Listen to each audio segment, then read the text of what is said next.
Timcast IRL will be live in Miami with Patrick Bet David, Donald Trump Jr., Matt Gaetz, and Luke Rudkowski. Join us there. Get your tickets by clicking the link in the description below or by going to timcast.com. Here's the story from the Post-Millennial. Breaking: RFK Jr. plans to announce independent run for president. Kennedy plans to make the announcement on October 9th in Philadelphia. Good place to do it. According to Mediaite, Kennedy plans to make the announcement October 9th in Philly with a text message viewed by the outlet stating that his campaign is planning attack ads against the Democrat National Committee to pave the way for the announcement. Bobby feels the DNC is changing the rules to exclude his candidacy, so an independent run is the only way to go. On Saturday, New York Times published a piece stating that Kennedy met with Libertarian Party chair Angela McArdle in July at a Memphis at a Memphis conference. He emphasized that he has committed to running as a Democrat, but said that he considered himself very libertarian. McArdle said, adding, "We're aligned on a lot of issues, including the threat of the deep state." Here's what I think. I think they gave Kennedy the middle finger, which they should not have done. He's polling decently. I mean, polls have him in a wide range from 7 up to 25%. I think you were saying before the show that 7's a little low, 25's a little high. Yeah. But if he runs as an independent and he goes after the DNC over this, he is spiking the Democratic Party. This is going to help Trump. This is a couple of things. One, if you're Trump, though, we had been asking, if your guy doesn't get the nomination, what are you going to do? And 33 of Republicans. Yeah, of everyone. Of everyone. Everyone. So if for the Democrats, people who chose RFK, 30-something% for months have said, well, if it's Trump, I'll vote for Trump. So if you're Trump, you're looking at it, you're like, I want some soon to be disaffected RFK voters like Bernie voters in 2016. Right. So there's that part of it. There is scant polling on this. We're going to poll this. We're going to poll this, and we're going to poll this soon to see, Biden, the Democrat, Trump, the Republican, and of RFK, the independent. And we'll put West in there too. We'll see what it really, that's going to happen. He'll be on the ballot. Cornell.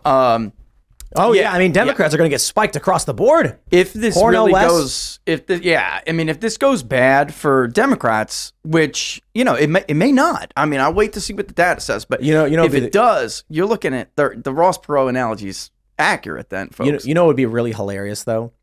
There's a lot. Mike Cernovich's got a series of tweets that we're going to talk about in a second, very dire ones. But this fear of losing in 2024, and I'm just kind of like, could you imagine if it's like Donald Trump gets 43% of the vote? But Biden, because of Cornel West and RFK, only gets like 39. And he'll wind up with Tim. He'd win states Republicans don't win if that happens. RFK? No, I mean Trump. He would take Maine. He's definitely going to take Maine. There would be some states that are really uncomfortable. So let's think about okay, Maine. Yeah. What percentage does the Republican candidate get in Maine on average for the president? Depends. If you're Donald Trump, you get pretty close. You take the second congressional district, and you can get within 8 points usually, which doesn't sound like a lot, but Maine doesn't have a big population. What did we have? So that means Trump's at where does that within 8 points? What does that put him at? 46 to Biden's 54. I think it was. Yeah, I think he got 44 last time, something like that. And then Biden ended up with like 42 or 43. Well, no, 52 in Maine. Oh wow! Yeah. So I didn't realize he lost that much of the remaining votes. Yeah, right? If though, let's say West is on there, he takes 4. So now RFK takes 10, and then you're looking Trump at Biden. Maine. Biden with 38, Trump wins Maine with 45%. This is a game changer, man. You mentioned Ross Perot. What happened in '92? I don't know if people listening even know the Ross Perot story, but he came out of nowhere, out of the business sector, and ran for president in 1992 against George Herbert Walker Bush and Bill Clinton. And everyone expected George Herbert Walker Bush to win his second term as president. He was the incumbent. But Ross Perot split the vote, and then Clinton took it. Yeah, Clinton never was elected with a majority. People don't really look back on him. Right? Yeah. Oh, way less. 44%. Right. They look back at him, and he's got a high hindsight approval rating, so people are like, oh, well, he must have. They just think he blazed right past Bush and then Dole. He didn't. There is, though, something that's nagging me in the back of my mind, though. He's an anti-establishment guy.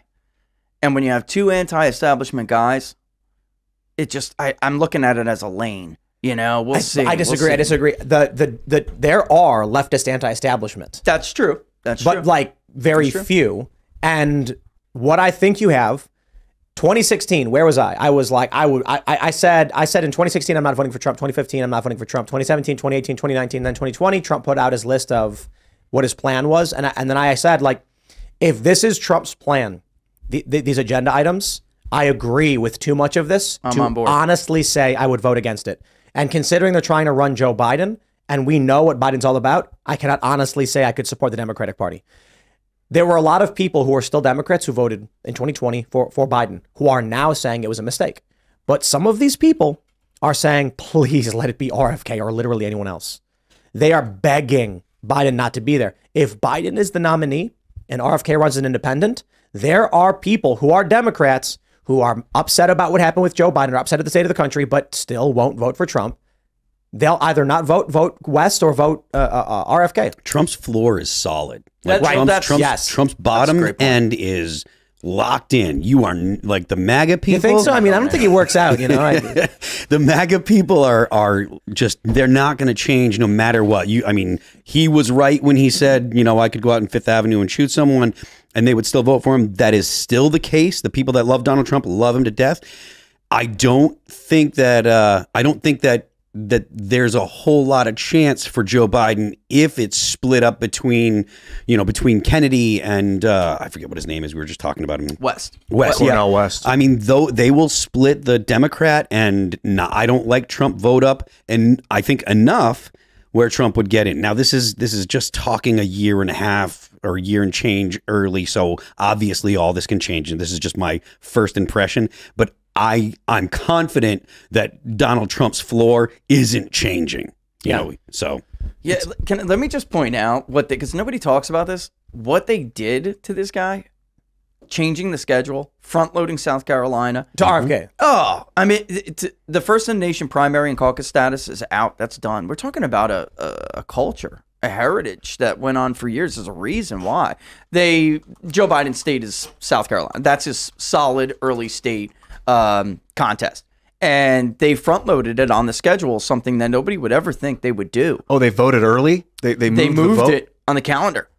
So Iowa, it no longer is the first in the nation contest, and New Hampshire is no longer the first in the nation primary. So it's a big move. They did that intentionally or assumedly because to do it before RFK could even campaign? They want to get the vote?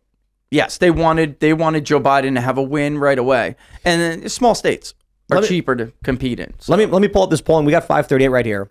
This is the Democratic primary polls, even though there probably isn't going to be one, but this is interesting. They've got Kennedy in second place with 15%. This is McLaughlin Associates. ABC News and the Washington Post doesn't have Kennedy. They have Biden versus Harris, which is really interesting. Don't know why they would do that. Biden beats Harris by 30 points. Wow. And then we have Harris X with Kennedy at 20% and a second poll at 16. We have Emerson with Kennedy at 14, YouGov with Kennedy at 7, and Rasmussen with Kennedy at 25. University of New Hampshire for the primary in New Hampshire has Kennedy at 9. Then you've got 19, 15, 14 as the remaining polls. All of these polls show Kennedy in second place in the double digits. So about 14, 15 seems reasonable for Kennedy. We were at 15 last time. Our last poll we're about to do another national. We tried to do one a month. He was at 15. I hope he runs. Yeah. It would just be the most hilarious thing in the world if Trump gets 43% nationally and then wins. It kind of reminds me with a felony. It reminds me of with 91 when Bernie Sanders in 2016 was getting pushed out by Hillary and the DNC, and he didn't go independent. Now RFK is going independent. I thought at the time Bernie was going to kowtow to the DNC and then they were going to win, but they didn't win. So my projection ability is like whacked since 2016. I thought for sure the deep state was taking it, and for Trump to come out on top was shocking. So maybe that can happen again. I don't know. It's funny that all of these people were crying because the deep state didn't win in 2016. Like those videos of all the Democrats crying. It's like, oh no, the CIA lost an election. The raincoat girl. Remember that? No. I still see the picture. DC, the raincoat. Yeah. But that's her. Yeah, it's just insane. What are you screaming for? What do you care? These people are insane. But I guess, whatever. I don't know what happened in their lives where they really thought that Trump was the apocalypse. You know? Right now, the Democrats are arresting lawyers. They're arresting protesters on putting them on 20 years. They're arresting their political opposition. Yep. And they're just like, this is fine. I think, like, bro, if anyone has a right to scream no, they don't even want to admit that it's happening. Most of my friends that are left leaning or that come from the music industry or whatever, they don't admit that or they refuse to acknowledge that there are political persecutions. They're like, oh, well, it's fine because it's Trump, or well, they did this or they did that. And the spirit of the law, the intent of the law is totally irrelevant to them. It's just, oh, the government said they did something wrong. I don't like those people, so the government must be right. It is totally the unthinking, completely knee-jerk gut react. Excuse me. So, man, it's disturbing stuff. Unimpeded, I think RFK goes independent, states votes away from decrepit Joe Biden, Democrats lose, Trump wins, but I don't see an unimpeded course. I mean, in but the future. hold on, with if he runs as an independent and he really does get 14 to let's say 15% right now of the Democratic vote, so this means that the correlation. What would the correlation be to the general vote? Like 7%, 6%? Well, that depends on turnout. The electorate is getting more Republican. So once upon a time, it would be D +3 in 2016, something like that. 2020 was even R +1. So wow, yeah, it's in the presidential election. Yeah, and this is something that's big, and people have to talk about it. The higher the turnout, the more Republican the electorates are going to be now. That is, for the first time in my life, I've never seen that before. It always was Republicans biting their fingernails, hoping that young people don't vote, non-whites. But it's not going to be 2 to 1. It's not going to be like 5%. It's probably going to be around half to maybe like 45%. Yeah. I mean, so a little less than half. If RFK is polling on the Democrat side around 15, in the general election, he might poll about 6-7 points away from Joe Biden. Yeah, let's say the 40% of the electorate, something there like you go. that. Yeah. So maybe 6%. 6%. Not quite a third, but a little bit more. Yeah. Look at this. So he polled up the 1992 election. Bill Clinton, 43%. And the funny thing is, were people, I'm asking this legitimately, were people complaining that he did not get the majority? You mean back then? Yeah. Oh, absolutely. Because right now they're all like, Republicans. Trump won without getting, in 2016, he didn't get the popular vote. Oh, geez. Okay, well, imagine what's going to happen if RFK runs, splits the Democratic vote, and Trump wins with 43%. This goes, and there was a poll the other day about abolishing the Electoral College. Same thing with this. It goes back and forth depending on who is at the, the butt end of the stick, right? So in 2000, Bush won, but he lost the popular vote. Democrats wanted to abolish the Electoral College. In 2004, it looked like Bush would win the popular vote.